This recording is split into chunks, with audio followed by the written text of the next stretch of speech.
Y muy bien, nuestros queridos amigos de Radio Zona X, sean todos bienvenidos a este nuevo programa, a esta nueva edición de nuestro programa que hacemos con tanto cariño aquí todos los panelistas, llamado Libertad en Serio. Mi nombre es Gabriel Fernández, ahora procederé a presentarles a nuestros queridos panelistas del día de hoy.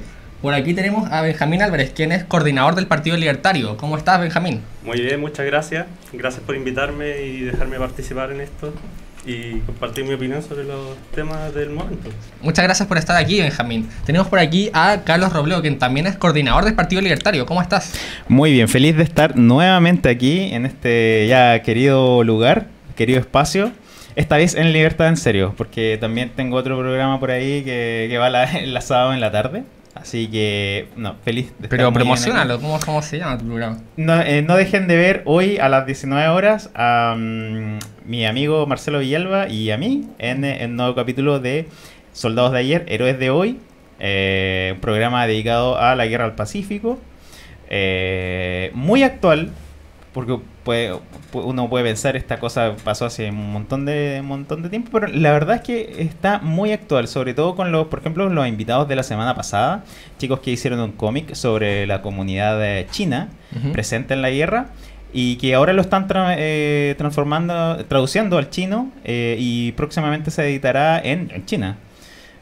Así es que es un tema muy vigente, más de lo que la gente cree, sobre todo, por ejemplo, pensando en el Plaza Baquedano, por qué se llama así, etcétera. Claro. Así que eso. Así que vamos con el programa porque tenemos un invitado también súper bueno. Buenísimo. Sí, tenemos por aquí a un experto en economía llamado Jorge Rojas. Sí. ¿Te puedo presentar además como simpatizante del Partido Libertario? ¿Es posible? Sí, por supuesto. Buenísimo. Es mi honor ser presentado de esa manera.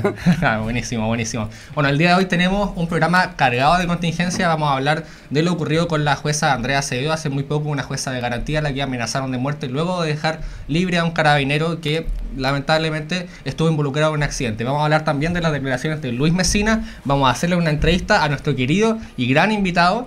Y bueno, pasemos entonces al primer tema, ¿les parece? Sí, vamos. Sí, claro. Bien, resulta, porque este es un tema bastante delicado, que el martes 28 durante la noche hubieron unas manifestaciones afuera del estadio el Monumental, el estadio que queda en Pedrero, el estadio de Colo-Colo, luego de un partido entre Colo-Colo y Palestino. Hubieron algunos incidentes, algunas peleas entre manifestantes, hinchas pertenecientes a la Garra Blanca y también carabineros. Durante un momento determinado, una multitud de hinchas comenzaron a lanzar objetos contundentes contra carabineros. Uno de estos carabineros que estaba conduciendo un camión policial se asustó y tuvo que acelerar el vehículo. El resultado de aquello fue que atropelló lamentablemente y dio muerte a Jorge Mora, quien era un hincha de Colo-Colo bastante reconocido dentro de las bases de la Garra Blanca también. Esa es la primera parte de la historia. La segunda, que es a la que más nos vamos a referir el día de hoy, es lo que ocurrió después en el 14º juzgado de garantía, cuando la jueza de garantía Andrea Acevedo dejó libre a este carabinero. El Instituto Nacional de Derechos Humanos quería dejarlo con resguardo domiciliario, pero la jueza determinó que era mejor simplemente resguardo nacional y con firma semanal. Los argumentos que dio la jueza Acevedo fueron bastante controversiales. Yo creo que aquí podríamos quizás conversar un poco de aquello. Voy a leerlos textualmente. Ella mencionó lo siguiente: hay que ver hasta qué punto hay una exposición imprudente al daño por parte de la víctima, es decir, de Jorge Mora, si estaba habilitado para poder cruzar, y por otro lado el estado etílico, o sea, es decir, si está borracho prácticamente, en otras palabras. Sí. Pensemos que él venía saliendo de un partido de fútbol. ¿Son muy prejuiciosas estas palabras? Eso se los dejo a ustedes. ¿Qué opinas tú, Benjamín?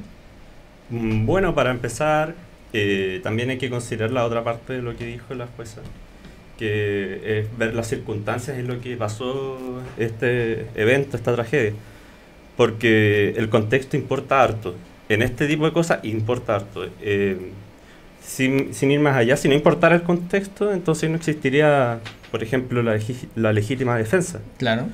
Entonces, hay que considerar todos los factores en las circunstancias en que pasaron los eventos sucedidos y tampoco acelerarse a dar un juicio de qué fue exactamente lo que pasó, si hubo una intención, que al final es lo que importa más que la víctima que hubo, porque si se declaró que fue un accidente, bueno, hay que demostrar de que no hubo intención, o si hubo intención, pero uno tiene que partir presumiendo la inocencia. Claro, pero ¿crees que se equivocó la jueza al hacerla o al decir las palabras que acabo de mencionar?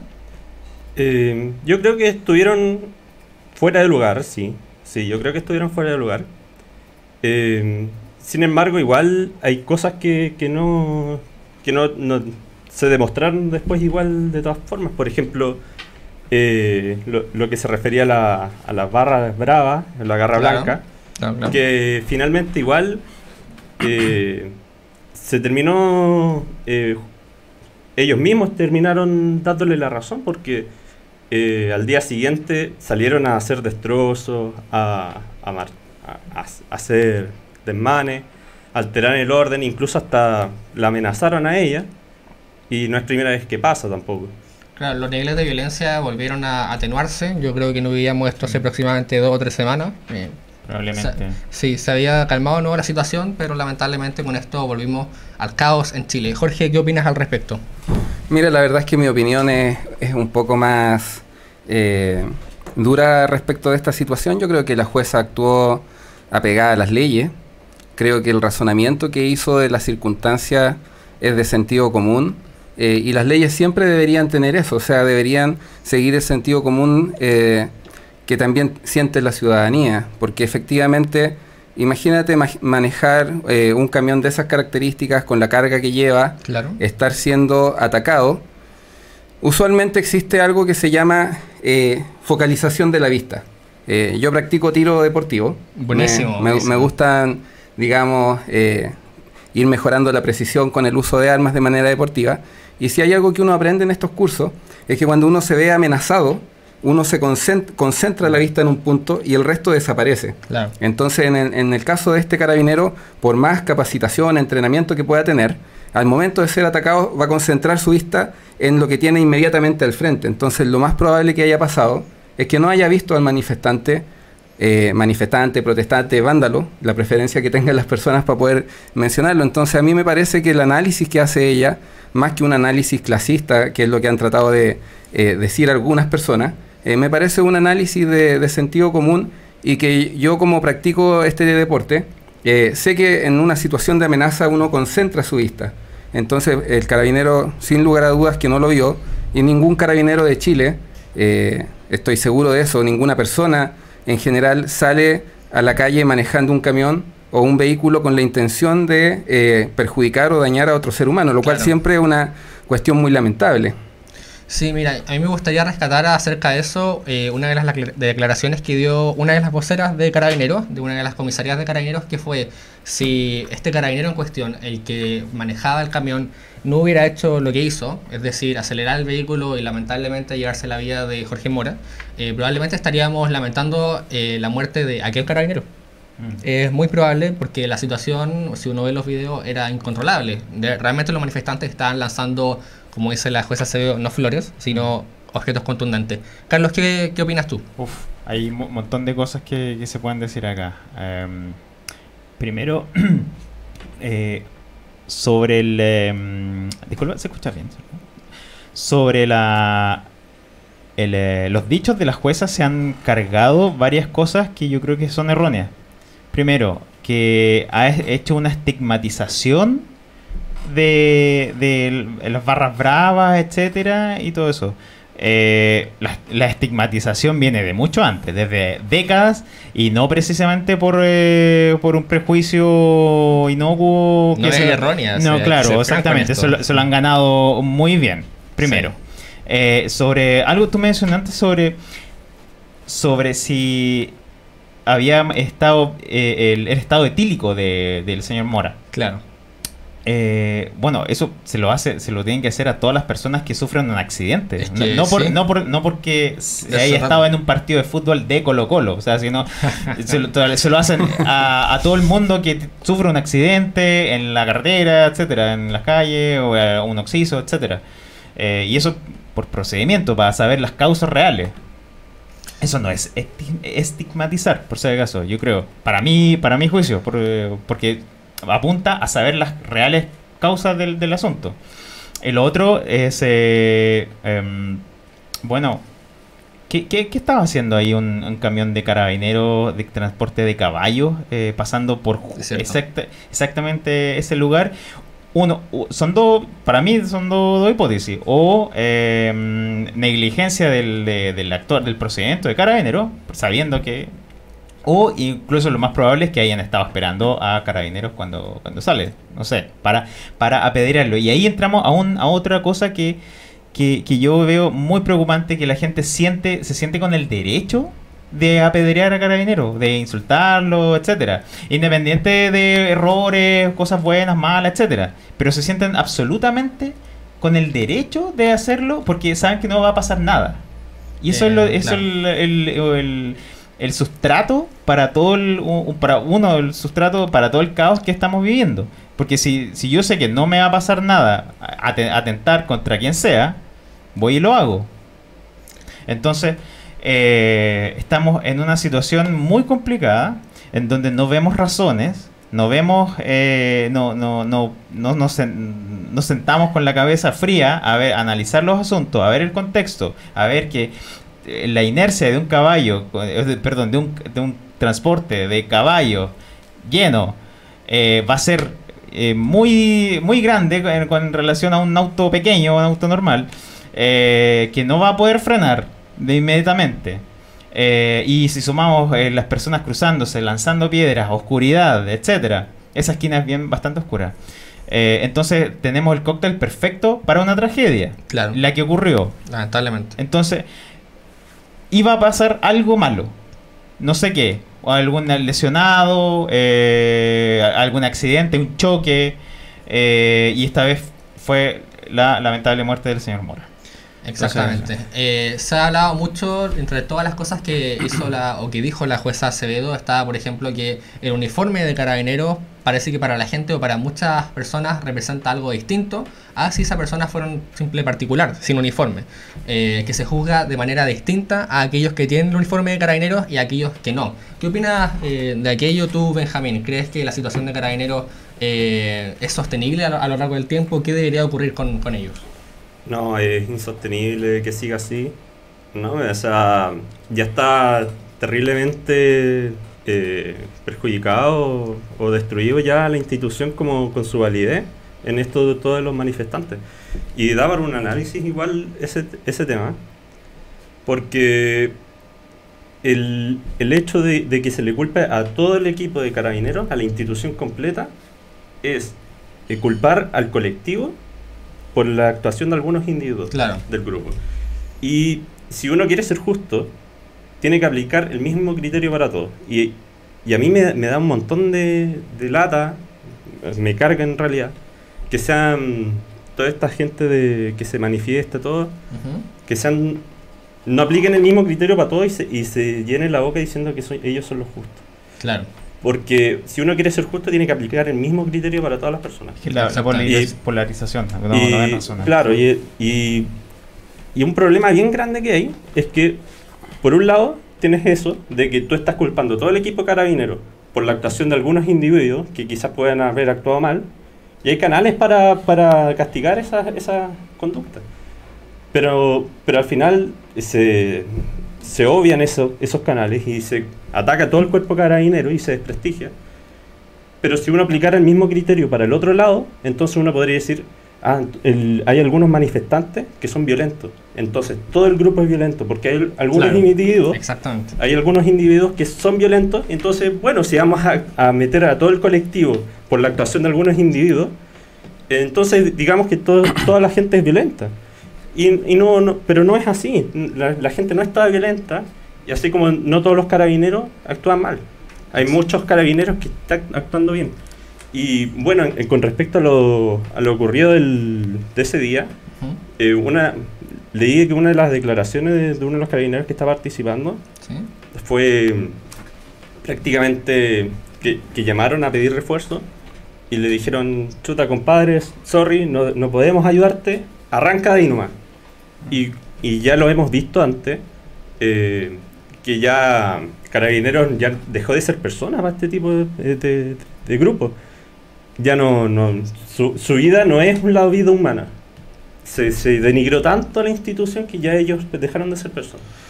Y es terrible porque, por ejemplo, la semana pasada fue que entrevistaron a las otras chicas que solamente por el hecho de acusar a alguien de ser carabinero, lo iban a matar. La carta es Paco. Sí. Claro, eso es, la carta es Paco. Y es terrible porque eso fue una persona que ni siquiera era carabinero. Imagínate esta persona que sí era carabinero, que estaba ahí, estaba solo porque no lo iban a ir a buscar, le dijeron que arrancara. Y encima, tú tienes la muestra de este mismo grupo de personas cuando se robaron la micro. Sí. ¿Te acuerdas lo que pasó después? Al día siguiente. Al día siguiente. Ellos se robaron la micro, se atropellaron a una persona, la mataron, y ese tipo lo lincharon, pero lo lincharon y lo dejaron grave. Sí. Imagínate un carabinero y le están criticando encima que no se paró a ayudar.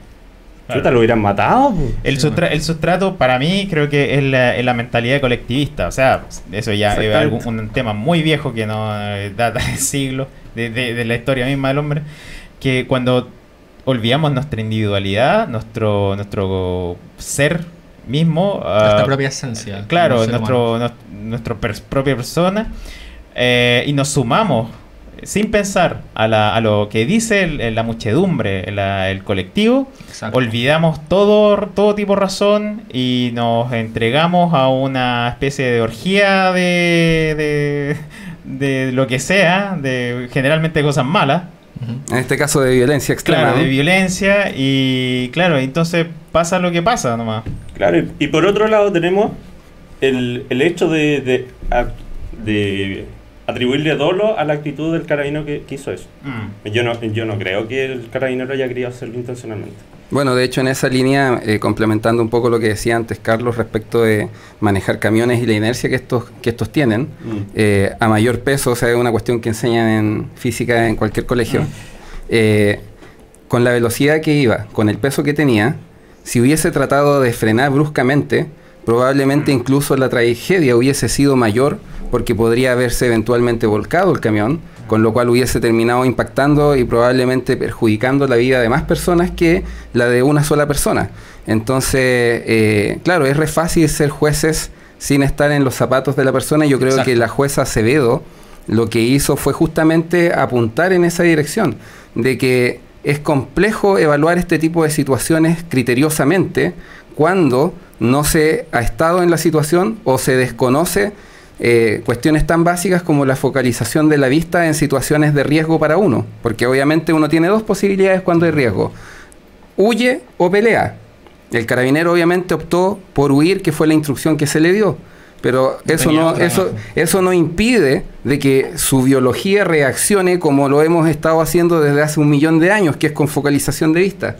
Y respecto de lo otro que conversan de es Paco, que es una acusación suficiente como para que un grupo minoritario de vándalos trate de lincharte, porque a mí en los primeros días del estallido social, como siempre me ha gustado el pelo corto desde que tengo 7 años,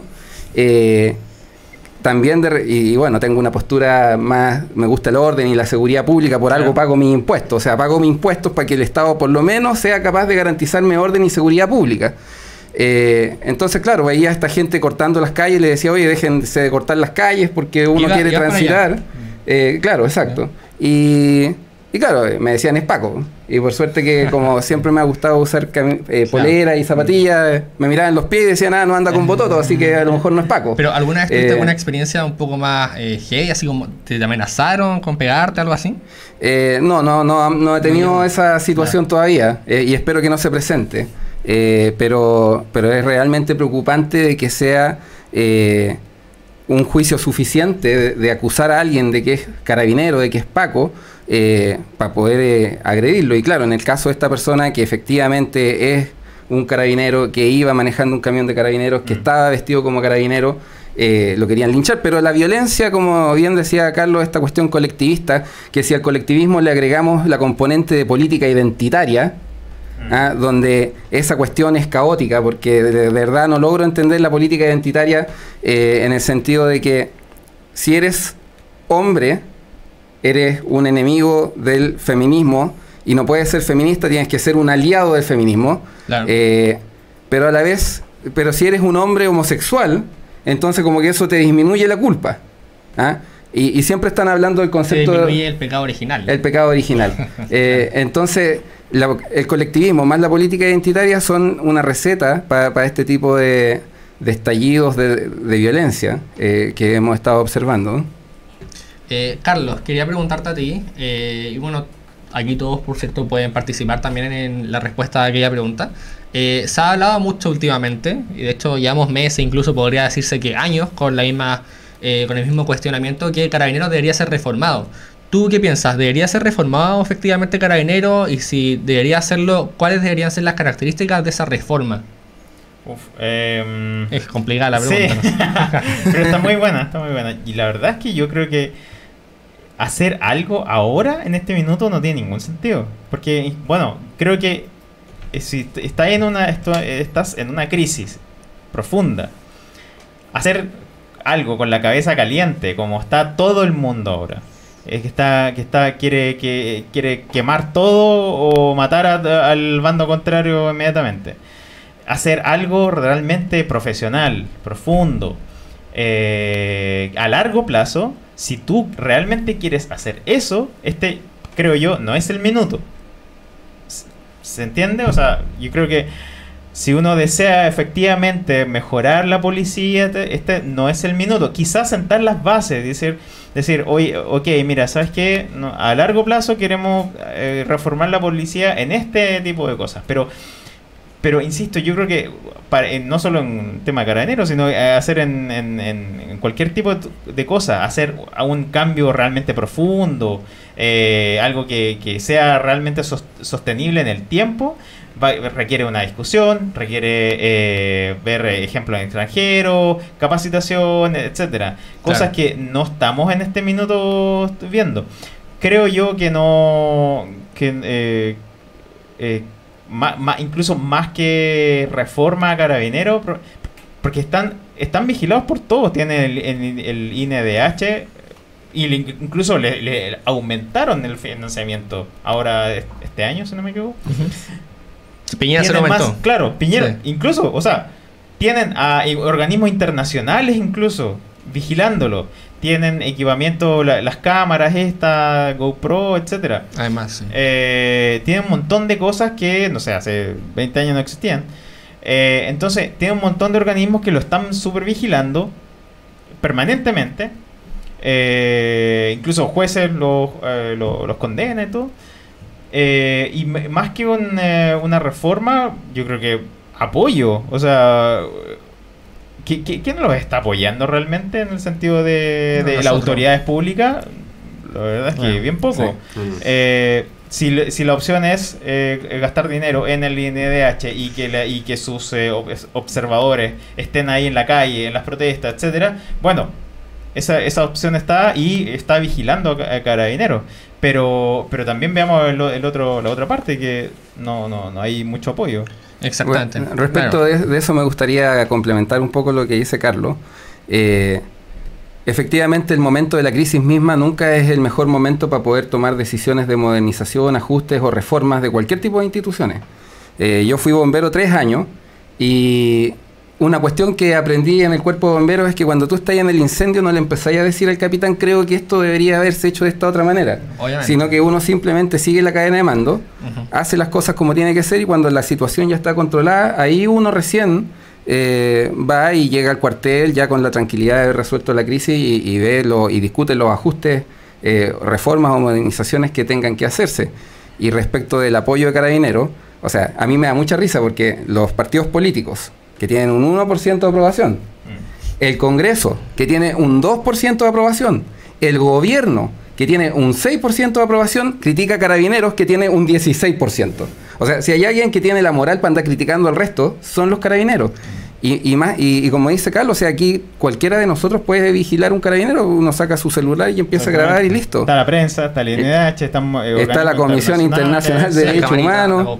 Cosas que nunca se habían visto, tanto nivel de supervigilancia a una policía, por lo menos aquí en Chile. Entonces, más que estar tratando de seguir en esa discusión que encuentro infructuosa, sería mejor empezar a hacer programas de capacitación a nuestros carabineros, más que tratar de estar amarrándole las manos para que cumplan con el rol que tienen que cumplir, que es mantener el orden y la seguridad pública, y que de nuevo, todos los meses pago mi impuesto y en abril pago lo que me falta por pagar, con la finalidad de que el Estado me garantice la cuestión más mínima, más básica, que es el orden y la seguridad pública, para yo poder desarrollar mis actividades cotidianas con seguridad. Entonces normalidad, hay que ver que el Estado es el legítimo, la institución que legítimamente ejerce el monopolio de la violencia. Entonces eso requiere... O eso era así. O eso claro. La tradición dice, la academia desde el punto de vista teórico, los libros dicen, en la universidad uno lee que eso existe. Entonces, pero es que dado el minuto, tú necesitas legitimidad, y la verdad es que la legitimidad está perdida por un proceso de desautorización, de desacato, de odio hacia la autoridad, no solo a Carabineros, sino a prácticamente todo, que va a ser muy muy complicado. O sea, no, yo pienso que da lo mismo poner 10.000 carabineros más o 5.000 más, no sé, si la gente no reconoce que hay algo, o sea, carabinero o lo que sea, un bombero, una autoridad, un core, un alcalde, que tiene que ejercer la autoridad y que tienen que imponer la ley. Y ese costo de imponer la fuerza, alguien lo tiene que ejercer y asumir. Y eso es lo que yo digo cuando critico el asunto del apoyo a Carabineros. Alguien tiene que responder, porque no puede ser posible que responda un cabo, un teniente por ahí perdido y ¿quién lo manda? Y no estoy hablando de algún capitán de Carabineros, sino estoy hablando de autoridades políticas. Sí, completamente de acuerdo. Chicos, vamos a pasar al segundo tema, ¿les parece? Bien. ¿O tú tenías algo que aportar respecto al tema anterior? Bueno, podría igual aportar algo. Todavía tenemos tiempo. Es con respecto a... Volviendo un poco al tema de lo que se decía del carabinero, de cómo actuó, de cuál había sido su intención, porque al final lo que más se ve es que no importa cuál haya sido su intención, si hubiese sido un accidente o no. Lo que más reclama la gente, la que no cree en Carabineros, es que no se está haciendo justicia, porque se perdió una vida, no importa las circunstancias, se perdió la vida. Y al Entonces, final, ¿qué hay que hacer? claro, ojo por ojo. Para ellos es así. Yeah. Y es terrible porque lo que venía diciendo al principio no se es justo, porque no se está midiendo las circunstancias en que sucedió, el contexto. Y por otro lado, es que tampoco se toma en cuenta, porque la justificación de toda esta gente que hace esto, que usa la violencia para llegar a lograr sus objetivos, es decir, yo lo estoy haciendo porque las circunstancias de la autoridad, de los políticos o de la opresión, o póngale la excusa que sea, me están obligando a yo tener que hacer esto. Y la policía no le dan la policía, que tiene toda la legitimidad de poder usar ese Claro. argumento, se lo están quitando. Sí. Y entonces están quedando completamente desarmados en cuanto a legitimidad y en cuanto incluso a las herramientas mismas que ellos pueden tener. Exacto, estoy completamente de acuerdo contigo, estoy de hecho muy de acuerdo con todos ustedes. Vamos a pasar entonces al segundo tema. Jorge Rojas es un experto en economía. ¿Estudiaste ingeniería comercial? No, estudié ingeniería civil en obras civiles. Ya. Y bueno, estuve trabajando en el Ministerio de Obras Públicas y dije, ¿cómo no va a haber una forma más eficiente de hacer las cosas? Ya. Y me pregunté, ¿cuál es la disciplina que estudia la asignación eficiente de recursos que son escasos? Y la respuesta es que es la economía. Y ahí Claro. migré a, digamos, a estudiar un magíster en economía aplicada. Buenísimo. Y después fui a hacer el doctorado en economía. ¿En serio? Sí. ¿En qué universidad, por curiosidad? Estudié, bueno, soy de la Chile, Sí. en Bochef, y después me fui a la Universidad de Sydney y después me fui a la Universidad de Washington. Buenísimo. Así Qué, que- qué orgullo tenerte aquí, ¿eh? No, yo un placer estar acá, mira, es súper yo- entretenido el programa, la verdad. Tengo varias preguntas que hacerte, pero primero quería darte el espacio para que te explayaras, por si es que querías decir algo específicamente, a modo general, porque tú viniste a hablar de los efectos económicos que tiene el desmadre social, como le dices tú. Exacto, me gusta mucho ese término, más que estallido social. Me gusta más el concepto de desmadre social en el sentido de que es una reacción caótica con muchos tintes de violencia y que es un término que no se me ocurrió a mí, sino que lo dijo Alfredo Jocelyn Holt en una entrevista que después, a medida que fue avanzando en la entrevista, parece que se empezó a sentir incómodo con el término y como que dijo en realidad y como que se desdijo un poco. Pero yo creo que su primera intención es la correcta y a mí me gusta más ese término que el de estallido social, porque esto en realidad es cierto que hubo un proceso de incubación de todos los problemas que se fueron acumulando, pero también un adoctrinamiento político en colegios y universidades, porque lo que nosotros estamos observando ahora a nivel social es algo que ya se venía observando en las universidades, donde distintos académicos, incluso entre sus mismos pares, entre estudiantes, se agredían. Está el caso de Paulette, que responde, digamos, a lo que estos grupos supuestamente quieren defender, que es una mujer, es de la clase media, pero como es de derecha, entonces eso ya, como dices tú, aumenta el pecado original y por lo tanto Claro. ya no la transforma en alguien que ellos aspiren a defender o tratar de representar. Y claro, esto va a tener efectos en la economía que son brutales y que obviamente las autoridades siempre tratan de hacer de lo que se recomienda en todos los textos de estudio, que es mantener las expectativas controladas, porque la economía es una disciplina, es una ciencia social que, a diferencia de otras, las expectativas que tienen las personas juegan un rol fundamental. Por ejemplo, en el caso de la biología, de la medicina, yo puedo tener la expectativa de que me va a dar coronavirus, pero si estoy encerrado en mi casa y no me expongo a ninguna persona, esa expectativa jamás se va a hacer realidad. ¿Por qué? Porque en la medicina las cosas son biológicas, son físicas, son químicas. Claro. Pero en la economía las expectativas tienen un rol fundamental. Entonces, si yo creo que la economía va a estar mala, entonces cambio mi comportamiento. Digo, me iba a comprar esto, pero mejor voy a ahorrar porque quizás pierda mi trabajo. Como estoy ahorrando y estoy consumiendo menos, entonces lo que sucede es que eso lo repercute, tiene un efecto económico real. Y si las personas en su conjunto empiezan a tener expectativas negativas de que van a perder su trabajo, entonces bajan sus niveles de consumo.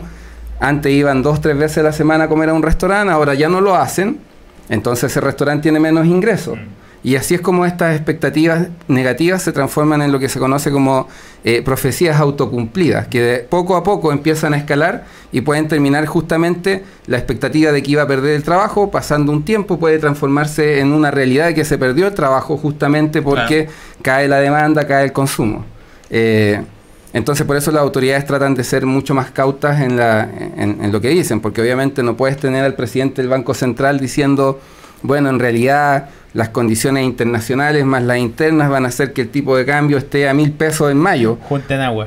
Junten agua, exacto. Entonces, obviamente hacen lo que es responsable, que es tratar de controlar las expectativas para que no jueguen un rol tan fundamental en el desarrollo de las cosas. Sí, sí, muy buen punto. Mira, cuando se habla de economía y, bueno, del estallido o desmadre social, para usar bien los términos, se habla siempre de dos tópicos, de los cuales me gustaría preguntarte. Uno del empleo y el otro de la inversión extranjera que cae en Chile. Respecto al empleo, todos creo que hemos visto datos por aquí, han salido estudios que dicen, que relatan que el desempleo ha aumentado exponencialmente luego de todo lo que ha ocurrido. De hecho, tenemos una de las cifras de desempleo más altas de los últimos años. Pero yo vi en un estudio realizado por la Universidad de Chile, no sé si tendrá algún tipo de sesgo ideológico, yo la verdad me imagino que sí, voy a ser franco, que solamente el 1% de todo ese desempleo que se ha generado desde el 18 de octubre en adelante ha sido producto del 18 de octubre, o de todo lo que ha ocurrido, de todo el desmadre social. ¿Tú crees que eso realmente es así? ¿Crees que hay un sesgo ideológico en ese tipo de afirmaciones? ¿Se puede achacar el desempleo actual y probablemente el desempleo que irá en aumento durante los próximos meses al estallido o desmadre social? Yo creo que uno puede, efectivamente hay metodologías que te permiten estimar, digamos, de alguna manera, cuánto contribuye un determinado factor a la evolución de una variable, como en este caso el desempleo. Yo creo que los colegas de la Universidad de Chile están tratando de ser lo más objetivos posible. Ahora, yo creo que el problema, más que en la metodología probablemente que ellos estén utilizando, es en la forma en que se mide el desempleo. Porque una variable que es importante, que no he visto que nadie la haya discutido en los medios de comunicación, es la disminución en el tamaño de la fuerza laboral. ¿A qué me refiero con esto? Que el desempleo, ¿cómo se considera una persona desempleada? Que está buscando trabajo. Si la persona está buscando trabajo, entonces forma parte de la fuerza laboral. Pero si la persona estuvo buscando trabajo y luego deja de buscarlo, ya no está en la fuerza laboral, y por lo tanto, si tú tienes un grupo de personas que están buscando empleo, se desalientan porque no lo logran encontrar y dejan de buscar, eso hace que el desempleo disminuya automáticamente por una cuestión de la fórmula matemática que se emplea. O sea, si tú tienes 100 personas que buscaban trabajo, estaban desempleadas, formaban parte de la fuerza laboral. Esas 100 personas dejan de buscar empleo, el desempleo cae. Entonces, tú tienes situaciones y tienes casos históricos donde has tenido crisis económicas tan profundas que las personas se cansan de buscar trabajo y tú empiezas a observar que, chuta, el desempleo está cayendo, pero seguimos sumergidos en una tremenda crisis económica. ¿Cómo es posible? Y es por la forma en que se mide el desempleo. Basta en las calles. El comercio ambulante. Exacto. Entonces yo creo que... Claro, hay otras formas de empleo, entre comillas, que no se pueden medir. Bueno, pero ahora el empleo informal sí se mide un poco más. Sí, no, pero me refiero a que quizás los empleos, yo por ejemplo trabajo por internet, yo creo que no hay manera en la que se pueda medir aquello. No directamente, quizás a través de una encuesta, si te llaman, claro. Pero claro, hay una subestimación probablemente de ese tipo de casos. Ahora, lo que a mí me parece preocupante es que efectivamente, a pesar de que hayan estos trabajadores desalentados, siga subiendo el desempleo y que en el Gran Santiago sea de un 8,8%, mientras que a nivel nacional es del 7%. Eso explica bastante de lo que está sucediendo. Además que las empresas tienden a mantener sus trabajadores por un tiempo. ¿Sí? Sí, yo quería hacerle una consulta a Jorge, que se le haya preguntado fuera de cámaras, y es algo que muchos chilenos están viviendo en estos momentos, me incluyo, y por eso te lo quería consultar. Hay empresas que obviamente aún no están regularizadas por el Código del Trabajo, que siguen contratando gente, echan a gente, bajan los costos, y ha sido una tenue que otras empresas también han ido emulando. Con la situación que se está viviendo ahora y con lo que se viene en marzo, ¿tú crees que esto de alguna u otra forma va a colapsar o hay que hacer ya una reforma laboral y también una reforma en la distribución de los sueldos? Ya, esa pregunta es súper interesante. Ahora, yo creo que el desmadre social, una de las consecuencias que ha traído es justamente la precarización del empleo. Porque como lo que estábamos hablando antes de la pregunta, es justamente... tienes una cantidad de empleos de cuenta propia que han ido creciendo. Claro. Y esto es porque, claro, han ido perdiendo sus trabajos formales asalariados. Sí, la gente no se queda en la casa esperando. Efectivamente. Entonces, y claro, lo que dice Gonzalo, la pregunta de Gonzalo es justamente una de las situaciones que sucede cuando empieza a aumentar el desempleo, de que los trabajadores pierden su poder de negociación y por lo tanto las empresas le dicen, mira, estas son las nuevas reglas del juego, especialmente si no hay contratos, digamos, además, indefinidos, con ciertas cláusulas bien desarrolladas, etcétera. Entonces dicen, esto es, o tenemos acá una fila de 10 personas que están esperando por tu puesto de trabajo. Entonces esta disminución en el poder de negociación de los trabajadores, sin lugar a dudas que tiene efectos. Ahora, ¿pasa la solución por una reforma laboral? Depende de qué tipo de reforma laboral estemos hablando, porque si estamos hablando de reformas laborales del siglo XX, sindicalización y todo lo que propone la izquierda, que desconoce, digamos, o no quieren ver el proceso de automatización laboral, robotización, etcétera, de que estamos moviéndonos hacia una economía del siglo XXI. Entonces es importante ver qué tipo de reforma. Ahora, yo creo que una cuestión que es básica, que es fundamental, es recuperar el orden y la seguridad pública para que las personas puedan desarrollar sus actividades económicas con tranquilidad, porque obviamente que hay demandas sociales que son justas. ¿Quién podría decir que todo lo que están pidiendo es irracional? Hay demandas sociales que son justas, pero eso se cambia a través del voto, no se cambia lanzando bombas lacrimógenas en las calles, y que lo que me preocupa a mí es que es una minoría de personas que se han tomado la vocería de manera tácita del movimiento, porque yo mismo tengo amigos que al principio salieron a tocar la cacerola y que hoy día están totalmente en contra de todo lo que sucede. Sí. Y bueno, y yo les recuerdo bastante de que andaban tocando la cacerola. No puedo evitarlo. Y esto no va a tener solamente consecuencias en el empleo, sino que también va a traer consecuencias en la gran madre de todas las peleas que tiene la izquierda, que es la desigualdad. Sí. Porque si uno se pone a analizar esto, te empiezas a dar cuenta que es como la educación universitaria gratuita, que tiende a tener un efecto de aumentar la desigualdad. Entonces, ¿por qué aumentaría la desigualdad en este caso? Destrucción de capital. Nadie va a invertir un peso en el eje Santa Rosa, por ejemplo. Nadie va a construir, no sé, por lo que ya se quemó. Supermercado, ferretería, etcétera. Exacto. Cuando el desempleo sube, la desigualdad también sube. ¿Por qué? Porque hay personas que viven solamente de su trabajo. Y si se quedan sin trabajo, entonces empiezan a vender sus bienes para poder, digamos, seguir viviendo. Y con la destrucción enorme de capital, como el capital ahora es más escaso, por lo tanto es más valioso.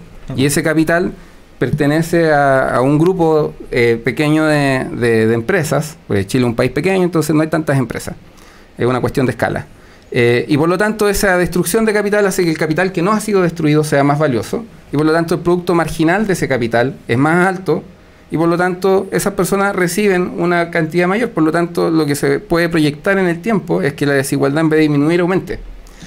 Claro, yo tengo varias preguntas. Yo creo que podríamos estar aquí hablando 2 horas. Sí. Bueno, ¿qué 2 horas? 4 horas, porque de verdad son muchísimas las preguntas que me surgen. Pero quería preguntarle a ustedes dos si es que tienen alguna pregunta para Jorge. ¿Tú, por ejemplo? Bueno, yo tengo un par de preguntas. Una, por favor. Escucha, ya. Sí. Con respecto a la crisis social, lo que ha pasado todo esto, el desmadre que se ha formado, una de las cosas que más llama la atención que ha causado es que se ha prestado para que todos pidan cualquier cosa sin medir las consecuencias que esto puede tener, sobre todo en el ámbito económico, y se fuerzan esos cambios solamente por medio de la violencia. Y yo te quería preguntar, ¿qué clase de consecuencias podría traer, por ejemplo, cosas como, no sé, estas cosas que han pedido ridículas, que suban el sueldo mínimo a 500.000 pesos, claro. o incluso ni siquiera tan ridículas, pero que se ven incluso más cercanas, o sea, cercanas en el sentido de probable que quieran meterlas a la fuerza, por ejemplo, que saquen los fondos de AFP y lo hagan estatal, y ya se caerían los fondos de inversión en el nacional y todo eso. Ahí tendríamos que hacer el programa de radio vía remota desde Estados Unidos o algún otro lugar donde me iría a refugiar, digamos. Claro, no, tu pregunta es súper interesante, y la verdad es que la situación es preocupante, porque esta es caldo de cultivo para el populismo. Porque tenemos no más TAC, no más esto otro, y además que las reformas apuntan justamente a apretar demasiado, colocar demasiada presión sobre las pymes, porque todo es con cargo al empleador, ¿ya? Que finalmente en realidad también lo pagan los trabajadores, pero eso se va repartiendo en el corto, mediano y largo plazo. Entonces tenemos el tema de subir los salarios mínimos, que no es lo mismo subir el salario mínimo que la primera propuesta, que era de un ingreso mínimo, ¿ya? Donde el Estado básicamente subsidia la parte que la pyme no paga. Pero perfectamente, claro, alguien puede empezar a tratar de subir el sueldo mínimo a 500.000 pesos, que suena bastante tentador para cualquier persona, y obviamente la mayoría son trabajadores y no son pymes.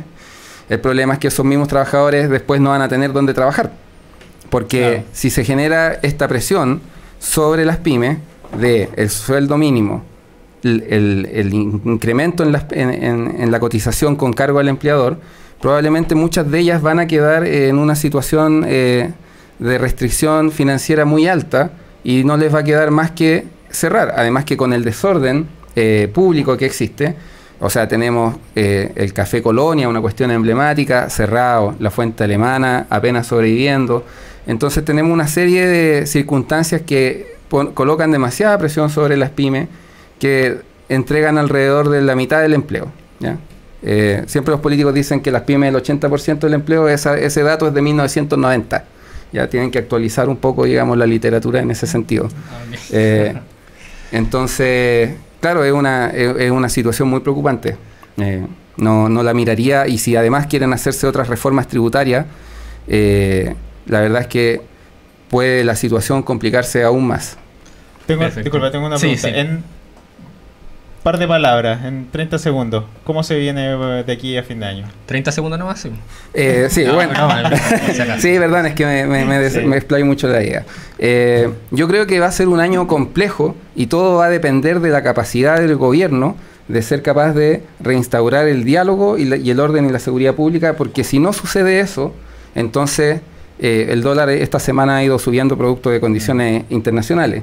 Pero si vuelve el caos que vimos en octubre, en marzo, abril, y se aprueba, digamos, esta asamblea constituyente, que va a traer también cierta inestabilidad, y si la izquierda no se sienta a negociar, que es lo que siempre están hablando, pero finalmente acusan constitucionalmente a medio mundo, puede que la situación siga complejizándose, además que todo esto tiene un desfase.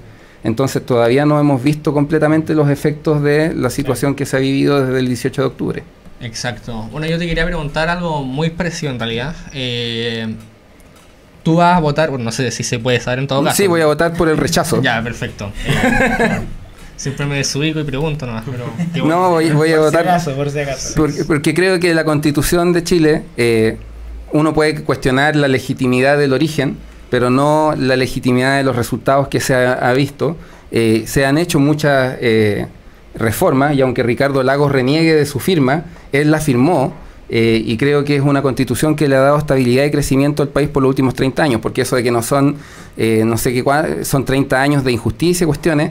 Por favor, miremos Chile de cómo era hace 50 años atrás. Claro. O sea, las personas ni siquiera tenían alcantarillado en muchos lugares. No tanto. Hace 30, incluso hace 30, ciertamente. Sí, sí. Entonces, el acceso a la universidad, hemos avanzado. Nos falta por avanzar, claro, y para eso necesitamos menos Estado, menos impuestos, más eficiencia. Imagínate que tú tienes una grada acá llena de gente a la que tienes que convencer para que vote por el rechazo. ¿Qué les dirías? Comprendiendo que tú, por cierto, vas a dar argumentos económicos al respecto. No, por supuesto. O sea, yo lo que les diría es que si se aprueba la Asamblea Constituyente, y dado que hemos visto cómo negocia la izquierda, especialmente Frente Amplio y Partido Comunista, con los que piensan diferente, eso va a traer inestabilidad al país, lo que va a hacer que la inversión caiga, incluso la inversión interna de hoy me voy a comprar un terrenito y construir una casita. La persona va a decir mejor me espero y veo qué pasa, o quizás mando esa plata para afuera. Entonces puede generar mucha inestabilidad un proceso de asamblea constituyente donde ya hemos visto a señores como Luis Mesina diciendo al otro día cerramos el Congreso y hacemos lo que queremos, y después lo llaman y lo retan y se empieza a desdecir, pero se le salió. Sí. Entonces, claro, ese tipo de situaciones van a generar inestabilidad, y la inestabilidad se transforma, finalmente repercute en el bolsillo de la clase media, de nosotros los que trabajamos. Entonces, esa sería mi razón más bien económica. Claro. Buenísimo, ya. Chicos, vamos a pasar entonces al tercer tema, que es nuestro tribunal libertario. Para los que no lo sepan, y les explico también a ustedes por si no lo saben, aunque tú has estado ya un montón volvió. Sí, volvió. Por fin. Siempre que me toca a mí el programa, yo pongo un tribunal libertario porque a mí me encanta. Se trata de ponerle una nota entre el 1 y el 7, ¿vale? Si pueden quizás ir un poco más allá, a un hecho político y a los personajes políticos relacionados con aquel hecho de la contingencia. En este caso son las declaraciones estas, como tú dijiste recién, por Luis Mesina. quien dijo que si ganaba la prueba y se establecía una convención constituyente, podían simplemente pedir toda la legitimidad política y cerrar el Congreso Nacional. Y también vamos a hablar, por cierto, de, en añadidura a esto, a todo el homenaje que se hizo a la primera línea en el ex Congreso Nacional en un acto relacionado con los derechos humanos. Benjamín, comencemos contigo. ¿Qué opinas? ¿Qué nota le pones a cada uno de los actores que están relacionados con esto? Por Luis Messina. Luis Messina, yo le pondré un 2, pero le doy ese punto del 1 al 2 porque al menos fue honesto. Se agradece la honestidad. Claro, o sea, se sacó la máscara completamente y incluso se muestra orgulloso del trabajo que han logrado en usar sus métodos de presión para lograr todos los cambios que quieren. Claro. Y es terrible lo convencidos que están de que ellos pueden llegar a lograr hacer todo lo que quieran en base a seguir ejerciendo presión. Y llega al punto de decir la declaración que dijo, o sea, en la declaración que dijo que de hacer una asamblea constituyente soberana, o sea, que se autogobierne y que eso y disolver el Congreso, eso sí significa que va a quedar gobernando la asamblea constituyente, que es como básicamente lo que se hizo en Venezuela, que se pone sobre el Congreso y al final ellos hacen las leyes, ellos se autogobiernan, se ponen sus propias reglas y no hay nadie que lo controle. Exactamente. Y sobre el homenaje en la primera línea, ¿qué opinas? El homenaje, bueno, yo creo que eso está más que claro que iba a pasar, porque esa es lógico que ellos lo ovacionen como héroes, porque la primera línea fue completamente funcional a todos los que fueron sus proyectos y los objetivos que ellos querían alcanzar. Entonces, ¿cómo? ¿Tú dirías más allá? ¿Tú dirías que estaban coludidos desde el principio o no? Yo creo que hay una mezcla. Ya. Hay una mezcla de un grupo que sí estaba, que eran como los incitadores, que sí estaban metidos, o sea, ya estaban organizados, pero hay un buen grupo que yo creo que se sumó nomás. Se sumó por querer ser parte de algo más grande y tener la idea ya instaurada de que la élite, el gobierno, los empresarios son todos unos abusadores y ellos querían luchar contra el sistema y hacer un cambio en la historia para sentirse más importante. Claro. Carlos, ¿qué opinas tú? ¿Qué nota le pones a todo? Un 0 a ambas. No, el tiro. No, mira, lo de Messina es... la verdad es que nada nuevo. Yo creo que ellos, junto con su socio... ¿cómo se llama este? ¿Riesco? Sí, Germán. Han opinado siempre. Yo me acuerdo de leer el blog de Riesco, más o menos hace... como 15 años atrás. ¿Por qué hacías eso? Sí, masoquismo. No, a ver. No, porque... El que esté libre de pecado que tire la primera piedra. Porque yo también creo en la revolución. No, porque me acuerdo leer un poco el blog de él y ellos han opinado siempre esto y la izquierda en realidad opina esto.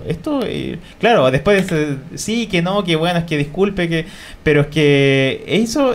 Messina se sentía ahí en absoluta confianza, estaban los ánimos enfervorizados, estaban todos en su ambiente ahí soñando con la revolución, etcétera.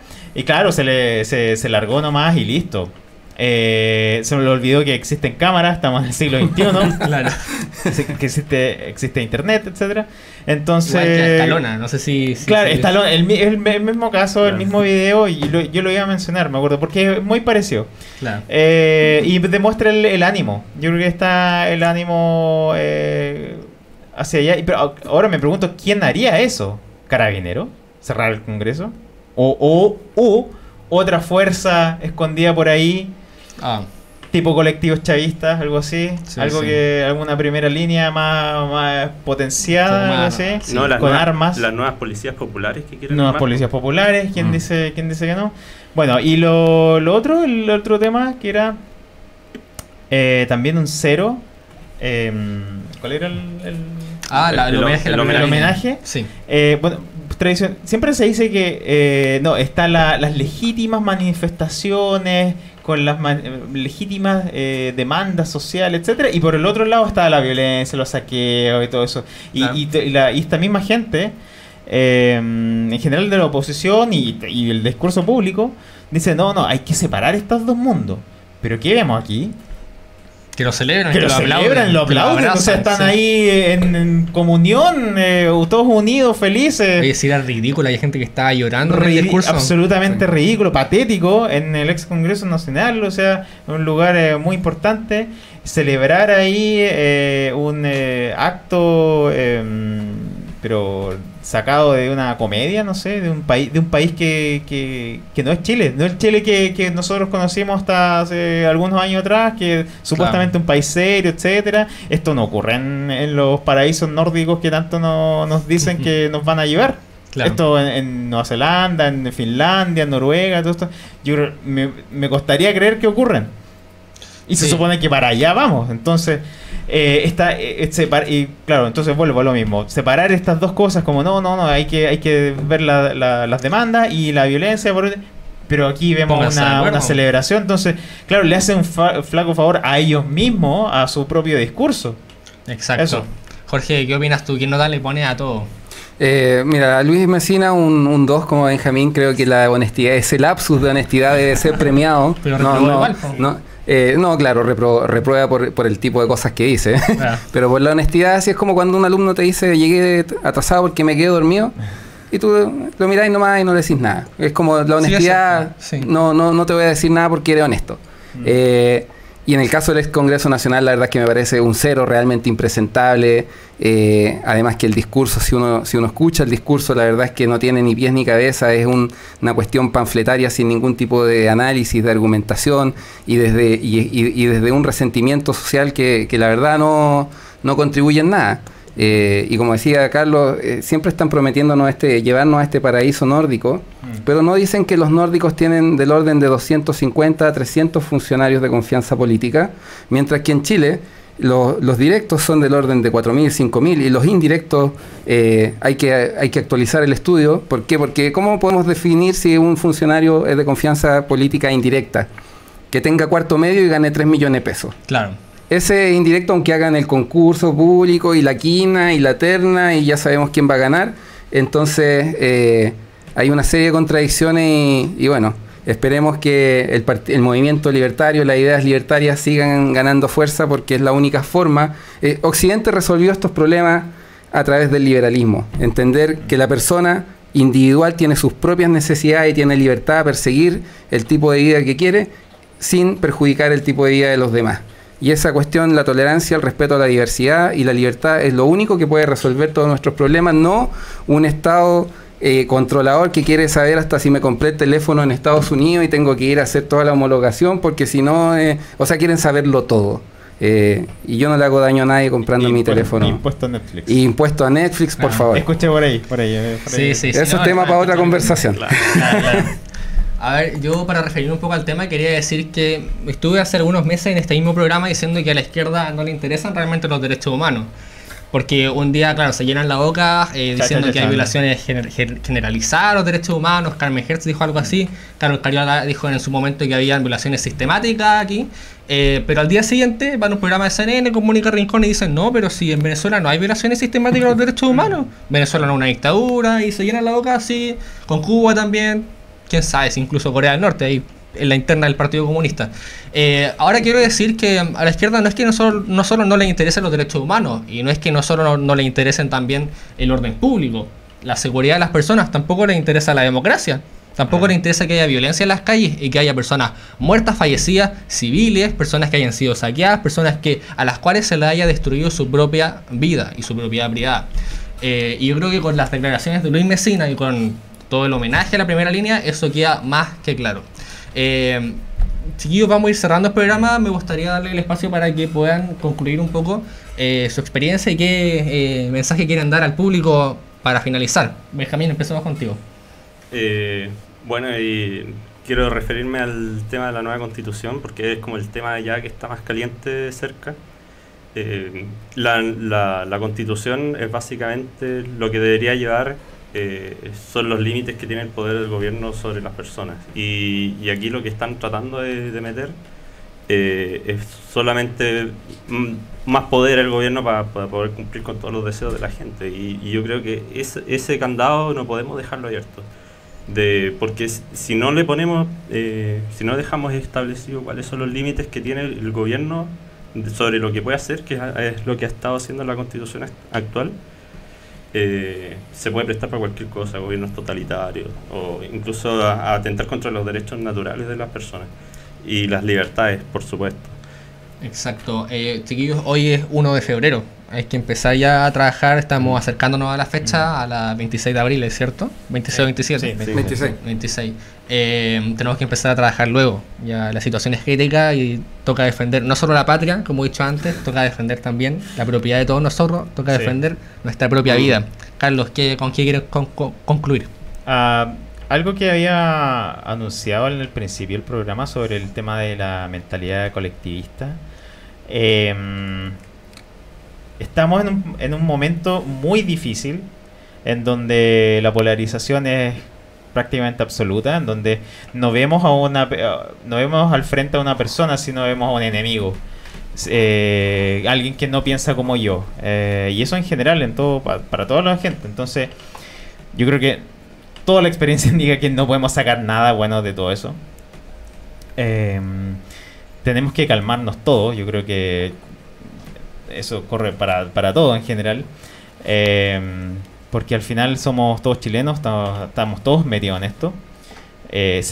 Cuales sean los resultados, vamos a tener que seguir conviviendo. Mucha gente ha perdido amigos, familiares, etcétera, por todo esto, se ha peleado, y yo creo que